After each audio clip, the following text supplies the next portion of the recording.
कल तक हम सोचते थे कि जंग दूर मुल्कों का मसला है, लेकिन आज सूडान का शहर अल फजर इंसानियत के लिए एक आईना बन गया है। वहाँ जो हो रहा है वो सिर्फ जंग नहीं, एक कत्ले आम है। नाजरीन, आज हम बात कर रहे हैं सूडान की, एक ऐसा मुल्क जो पिछले एक साल से खौफनाक सिविल वॉर का शिकार है।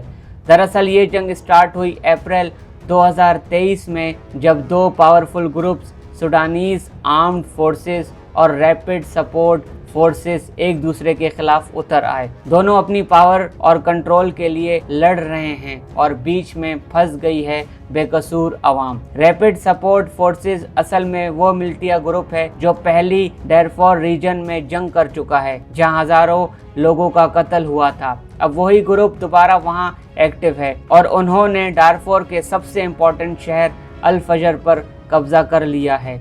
अल फजर का गिरना मतलब है कि डारफोर का ऑलमोस्ट पूरा रीजन आरएसएफ यानी रैपिड सपोर्ट फोर्सेस के कंट्रोल में चला गया है और इसका नतीजा ये निकला कि वहाँ इंसानियत का बुरा हाल है। लोगों के पास खाना नहीं, पानी नहीं और दवा नहीं।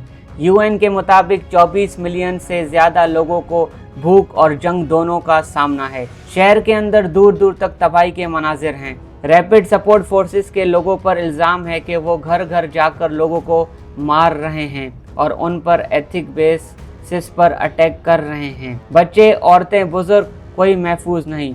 हॉस्पिटल्स बंद हो चुकी हैं और लाशें सड़कों पर पड़ी हैं।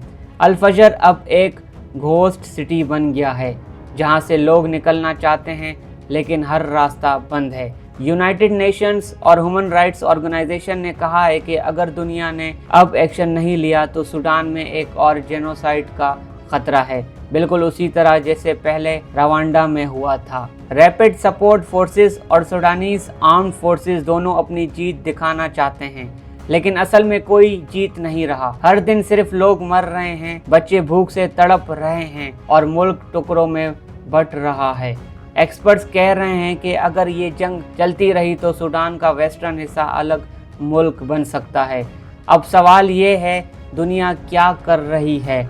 यूएन ने वार्निंग्स दी हैं, रिलीफ एजेंसीज ने मदद मांगी है, लेकिन वहां तक पहुंचना मुश्किल है। रैपिड सपोर्ट फोर्सेस और सूडानीज आर्म्ड फोर्सेस दोनों रिलीफ ट्रक्स तक रोक रहे हैं। पोप लियो ने भी अपील की है कि जंग बंद करो और इंसानियत का सोचो, लेकिन अभी तक कोई रिजल्ट नहीं आया। दोस्तों, हमें लगता है कि ये सिर्फ सूडान का मसला है, लेकिन असल में ये हम सब का मसला है। जंग सिर्फ बॉम्ब और गोलियों से नहीं होती, ये इंसानी जिंदगियों, बच्चों के मुस्तकबिल और एक कौम की रूह से लड़ती है। अल फजर की चीख दुनिया तक नहीं पहुंच रही क्योंकि सब अपनी खामोशी में मसरूफ़ हैं, लेकिन हम अगर इंसानियत का दावा करते हैं तो कम से कम उनकी कहानी सुननी चाहिए, उनके लिए दुआ और आवाज़ उठानी चाहिए, क्योंकि आज सूडान में हो रहा है वो कल किसी और जगह भी हो सकता है।